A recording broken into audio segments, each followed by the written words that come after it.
awas kena.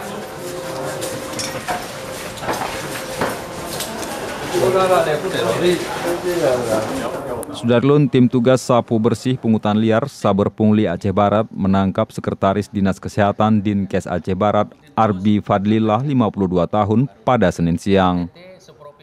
Pria yang sudah ditahan polisi tersebut ditangkap dalam operasi tangkap tangan OTT di kantornya dengan menyita barang bukti uang sebesar 19 juta rupiah terkait kepengurusan bidan PTT pegawai tidak tetap menjadi PNS atau calon pegawai negeri sipil Kemenkes RI.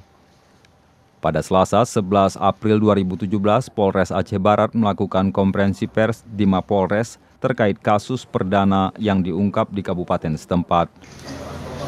Beliau melakukan pungutan liar dengan cara menawarkan kepada bidan PTT dan dokter untuk menjadi pegawai negeri dengan modus imbalan uang.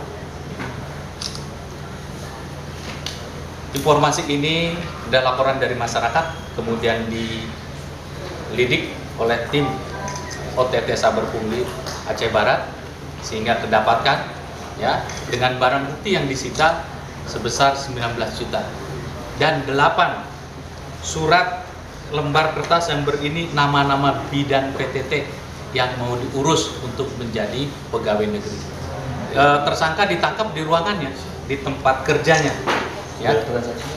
Dari Melabu, Rizwan, Serambion TV.